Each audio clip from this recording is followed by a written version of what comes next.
¿Cómo estás, están? Pablo? ¿Cómo ¿Cómo has andan? pasado? Muy bien, ¿cómo está Bien, Buenos gracias. Aires? Hoy es un día hermoso, Sí, estoy mirando por la ventana, es un día precioso realmente, pero para bueno. mañana tenemos pronosticado lluvia. Así que, Bueno, sí, nosotros también, nosotros también. pero Bueno, siempre que llovió paró. y así como ves el horizonte de este día allí precioso, ¿cómo ves el horizonte del tiempo más próximo para Argentina después de un tipo como de salvataje, aparentemente lo podemos definir así, de Trump para el amigo Milei? ¿Los tomó muy de sorpresa esto de Trump a los argentinos? Vos sabés que de alguna manera sí, sí, por la velocidad sobre todo, no porque lo que esencialmente se produjo en cuanto a su esencia, no en cuanto a su volumen que superó cualquier expectativa, pero sí que no es extraño que le pasen a la Argentina estas cosas, de modo tal que los argentinos ya estamos de alguna manera acostumbrados a que vivamos situaciones institucionales complicadas. Venimos diríamos, el cuero curtido, como dirían los del campo. Y especialmente en este caso en la Argentina pasó, yendo a los últimos tiempos, Jorge, por los Sí. últimos comicios de la provincia de Buenos Aires, donde el gobierno recibió una paliza. Yo creo que ya lo hemos hablado, 13 puntos de diferencia con respecto al peronismo, si bien era una elección local, legislativa y comunal local, de alguna manera sorprendió el volumen de la derrota. Y esto se sumó, Jorge, en cuanto a este último tema, a la acción efectiva de la oposición, que después de esta elección del 7 de septiembre en la provincia de Buenos Aires, tenemos la elección en la provincia, en el orden nacional, donde se eligen diputados y senadores. De modo tal que esto va a ser una elección muy fuerte, donde se pone en juego quizás el futuro de los próximos 2 años. Vos me estás escuchando, ¿no? Sí, te estoy escuchando, te estoy viéndolo. Más bien estamos viendo unas hermosas imágenes en directo de Buenos Aires también. 9 de julio y Avenida Independencia, muy soleado, muy lindo por allí, ¿no?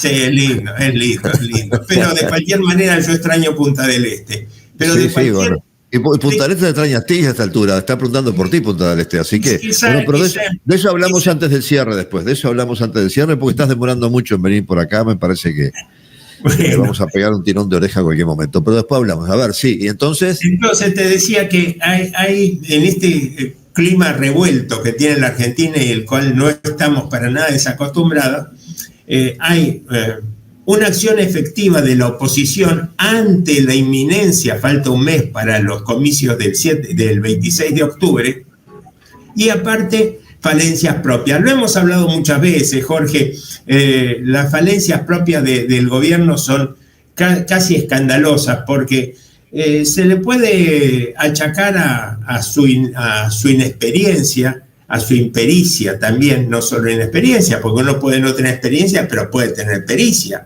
Pero de alguna manera este gobierno está acostumbrado a autoinfligirse derrotas, con proclamas insultantes, con gran soberbia, castigando a aliados, a periodistas, a gobernadores, a legisladores. Y se le suma esto, Jorge, porque te estoy retratando el clima, el caldo de cultivo por lo cual se llegó a esta situación de la semana pasada, un recrudecimiento del internismo en el ámbito de las propias fuerzas de la Libertad Avanza, del partido gobernante, que hicieron muchísimo ruido y que por otra parte no se esforzaron demasiado por ocultarlos. Encima, esto se tradujo de alguna forma también, para darte una idea de cómo se cocinó este caldo de cultivo de la situación convulsiva, porque hace unos meses el ministro de Economía, que es un buen economista, un buen ministro de Economía, en una actitud desafiante le dijo a los que compraban dólares: comprá, campeón, que nosotros tenemos. Y hace un par de semanas dijo: vamos a gastar hasta el último dólar para defender el tipo de cambio. Resulta que esto ocurrió en un solo sentido, que el tipo de cambio subió sideralmente y resulta que se gastaron un montón de dólares, que es lo que llevó justamente a esta necesidad de salvataje, que es la que vos empezaste a comentar, ¿cierto? Bien. Ahora, Pablo, ¿en qué consiste lo de Trump? ¿Le puso el oxígeno a Milei o le dio una pastillita maravillosa que lo dejó 0 kilómetros? No. La ayuda es mucho más que una pastillita, porque se habla de un swap de 20.000 millones, se habla de compra de bonos, se habla de un montón de cosas. Se habla de un montón de cosas que realmente no exceden bastante a una lectura inicial rápida. Bien, eso va a solucionar los temas tan rápidos como para que en octubre Milei pueda revertir la situación electoral. Perdón, lo que Milei puede revertir, y ya lo ha revertido, es la convulsión del área económico-financiera. O sea, frente a la estampida en su momento, hasta hace 10 minutos, la semana pasada, sí, del dólar, de la tasa de interés, del riesgo país, que subieron sideralmente, de pronto, con estos anuncios que fueron muy fuertes, todo esto se desplomó y volvió a los canales, a los cauces originales. Es decir, volvió a un dólar que incluso algunos dicen que está muy bajo, que no alienta las exportaciones, etcétera, etcétera. De modo que este es un tema que realmente afecta muchísimo a la Argentina. ¿Por qué? Porque, como te dije al principio, al estar en una época electoral, el gobierno va a sufrir el embate de la oposición, que está fortificada, que está envalentonada, primero por los resultados de la provincia de Buenos Aires y segundo porque se siente con fuerza, de modo tal que van a hacer lo imposible justamente para proseguir en la campaña legislativa de darle vuelta a leyes muy favorables al gobierno, o sea, darle vuelta a vetos, ponerle leyes que signifiquen quebrar el equilibrio presupuestario. Tranquilamente lo pueden dar vuelta porque el gobierno no tiene legisladores suficientes para aguantar la andanada legislativa de la oposición, fundamentalmente del peronismo, pero aparte auxiliada, colaborando los partidos, legisladores de partidos que hasta hace 10 minutos eran amigos, pero que a mérito de la torpeza del manejo, de la soberbia, del manejo de las listas para esta elección del 26 de octubre por parte del mileísmo, se plegaron para darle palizas, esas palizas legislativas. Y encima, la oposición, que maneja la calle porque es el peronismo, que son expertos en eso, están produciendo convulsiones en la calle, no de la magnitud de lo que estábamos acostumbrados años atrás, pero sí que molestan bastante y que cada vez hay mayores remesones. Y encima, y termino el panorama con una CGT absoluta, la Confederación General del Trabajo es esto, aliada totalmente con la oposición, de modo tal que hay un caldo muy fuerte para que el mileísmo, el oficialismo, enfrente esta situación previa a las elecciones. Por supuesto que la soberbia que tenía hace 2 semanas no la tienen ahora, y ellos confían en que van a hacer una buena elección, pero lo importante es que esta ayuda, y concluyo con esto, la ayuda de Trump es muy importante, no solo en materia cuantitativa, sino cualitativa, porque yo no sé qué podía haber pasado o si estábamos en camino de una revuelta como la del 2001 que terminó con la destitución de Nicaragua. Claro. Pablo, te voy a hacer un razonamiento y para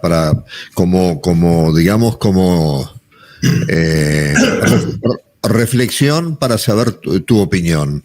En las elecciones que pasaron, me da la impresión que el peronismo puso todo lo que tenía. Toda la carne que tenía la puso en la parrilla. ¿Sí? Sin embargo, me da la impresión que Milei tuvo un porcentaje mucho más bajo de los votos que logró cuando ganó la presidencia, pero que esos votos que no votaron, porque votó el 61, 62, 63% del total, quiere decir que hay un 35% que no votó en las pasadas y va a votar ahora. A mí me da la sensación que hay gente que votó a Milei antes y que ahora se quedó en la casa, no sé si para darle un mensaje a Milei o por pereza, pero me genera mucha intriga ese 35%, ¿qué va a hacer ahora?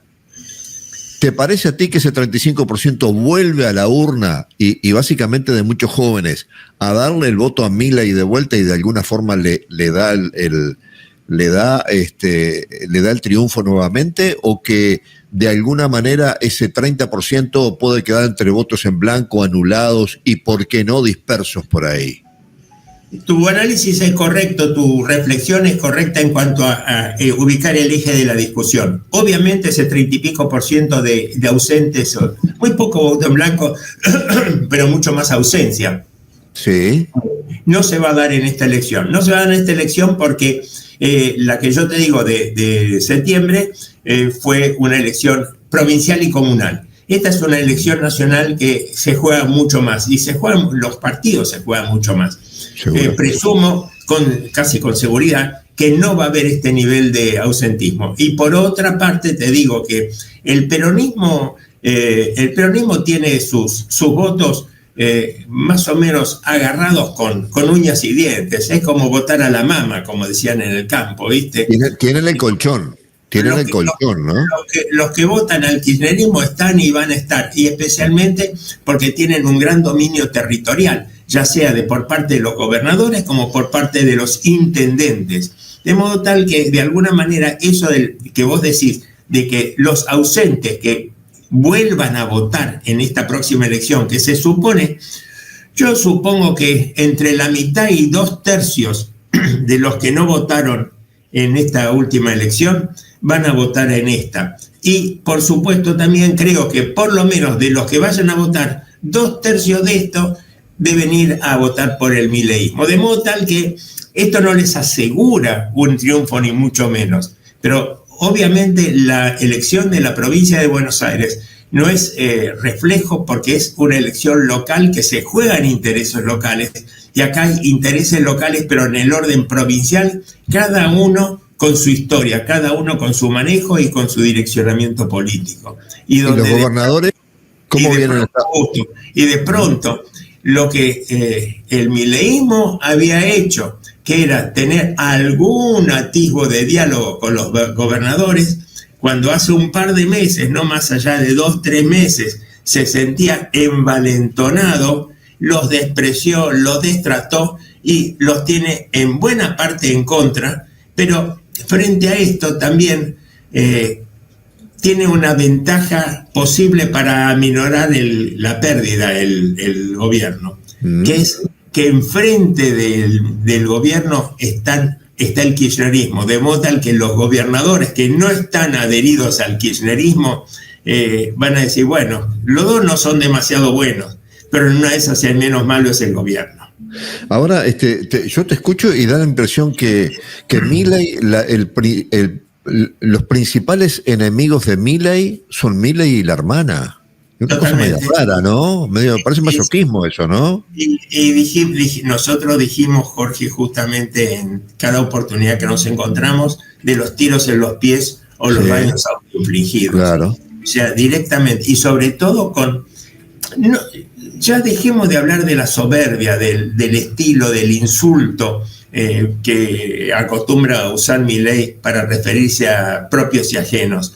Eso ya dejémoslo de lado, pero por otra parte, realmente las acciones políticas que desarrolla Milei no son precisamente las que le pueden favorecer en este caso o propender a favorecer un triunfo en las elecciones legislativas de octubre, para nada. Hoy estamos a un mes de las elecciones. ¿Hay alguna encuesta confiable allí que se pueda destacar? no hay demasiadas, pero hablan de que, por supuesto, Milei, ni que hablar del 56% de la elección que lo ungió presidente, pero yo creo que si Milei saca el 40% de los votos, va a poder darse por muy satisfecho. ¿Cuánto? 40% de los votos.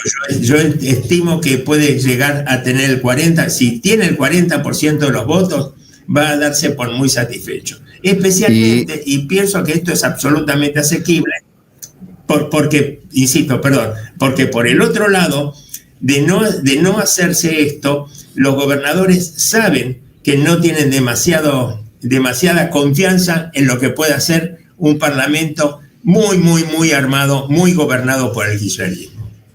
Bien, pero entonces con el 40% gobierna Milei los 2 años que le quedan. Claro, sí, pues te digo por qué. Porque fundamentalmente lo que de acá se renueva es la mitad de la Cámara de Diputados y un tercio de senadores. Pero los que pierden bancas en esta renovación parcial son los que están ahora, porque Milei no tiene prácticamente representación legislativa. O sea, todo lo que saque es, como diría en la carrera de caballo, todo ganador. En cambio, los que pierden son los que están en este momento. Bien, se entiende. Pero yo te quería, digamos, una reflexión. Seguramente hasta la elección de octubre van a seguir acciones desestabilizadoras. La Argentina va a ser un caos de acá hasta dentro de un mes, con las acciones tanto en el orden parlamentario como en el orden de la calle. Y yo pienso que resulta imprescindible para el gobierno que incluso con una situación muy difícil en medio de un proceso electoral, que tiene que recomponer su relación como puede, primero fundamentalmente con los legisladores. Los legisladores, no ya del peronismo, pero sí con aquellos que en su momento apoyaron todas sus leyes, especialmente con el PRO, y tratar de tender lazos con la Unión Cívica Radical. Segundo, con los gobernadores que en su momento le dieron la mano y le dieron el apoyo.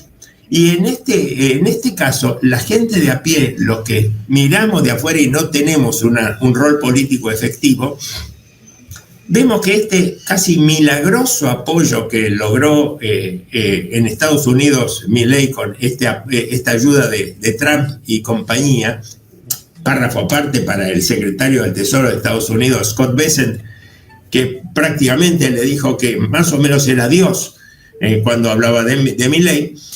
Ante la concreción, como te decía, este apoyo logrado en pocas horas y que permitió revertir un clima decididamente lúgubre como el que estamos viendo, la ciudadanía de a pie, los que estamos de afuera de la política, los que la miramos, reclamamos que esta oportunidad de dar vuelta a la cosa no se desperdicie.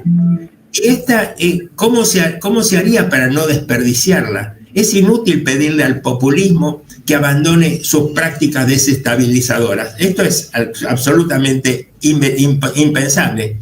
Al único que le cabe una modificación de sus conductas es al propio gobierno. Si el propio gobierno insiste en una actitud desenfadada, agresiva, soberbia, decididamente no importa tanto en cuanto al resultado de la elección, pero sí que la gente se va a sentir mucho más desencantada todavía. Pablo, como siempre, muy ilustrativo todo lo tuyo. Seguimos en contacto. Abrazo grande, buen fin de semana. Besos para Marta. Va a ser un placer muy grande, Jorge. ¿Cuándo venís? No sabemos todavía. Bueno, cuando esté por ahí te aviso. Un abrazo.